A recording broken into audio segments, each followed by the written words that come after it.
Look at little Iron Boy. Junior. Gonna cry.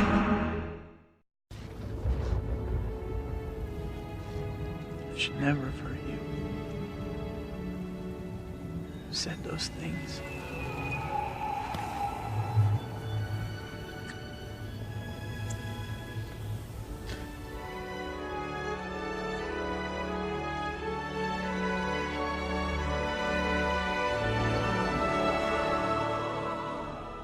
So let's not get it twisted. Both companies are being greedy as fuck.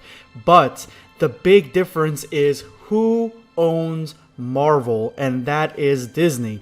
Who revamped and revitalized Spider-Man? That is Disney.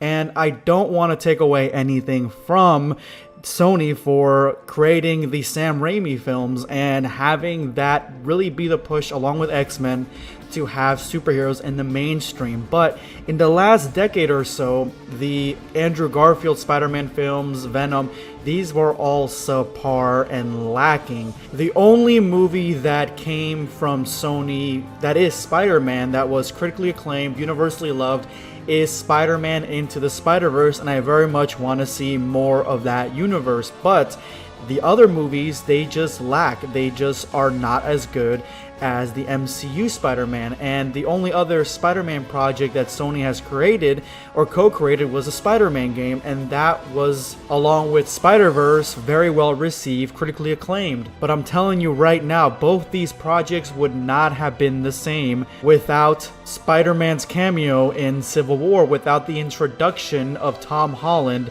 as Spider-Man in the MCU. There are so many elements in Into the Spider-Verse and Spider-Man PS4 that come from that Tom Holland's MCU flair. So right now, nothing has been confirmed. There is nothing that has come out that is 100%. They have not 100% reached the deal.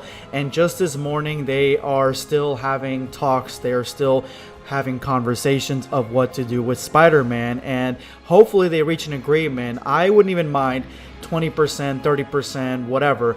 But right now, Sony is only giving Disney 5%.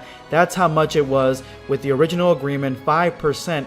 Disney wants 50. I think that they deserve 50 just because they are successful in other areas. They've actually absorbed other companies and are pumping out other products. Doesn't mean that you take away from the fact that they succeeded with Spider-Man. Spider-Man is the most popular that it has ever been in the last 10 years, and I would even say in its whole career, because of the MCU, because of Into the Spider-Verse. So I give full credit to the success of those movies, to the MCU, to Disney. So Disney, in my opinion, deserves the 50% that they are asking, although I do think that they're going to bottom out and get something lower, like a lot lower than that.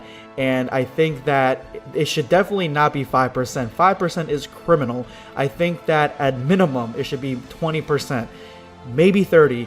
And I would even agree at 50, but I don't think that they're going to agree at 50. I think that this is all leaked by Disney to get the fans upset, which obviously worked. This is the first video on this channel. That's how passionate I am for what is going on with the MCU.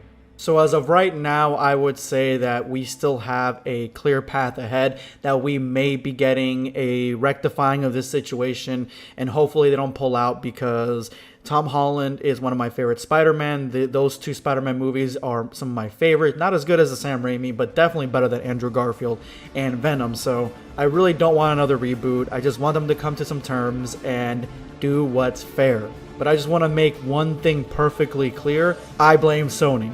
Sony has dragged Spider-Man through the mud for such a long time at this point that finally Spider-Man is home. Spider-Man is being done justice, and now Sony wants to get greedy and pull everything out because of the bottom line, because of the dollar. You could say Disney's doing the same thing, but Disney has done the heavy lifting with rectifying the mistakes that Sony has made with Spider-Man.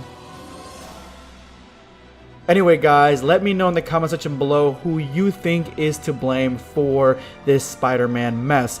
Let me know. This is going to be Nerdscape signing off. Take care guys.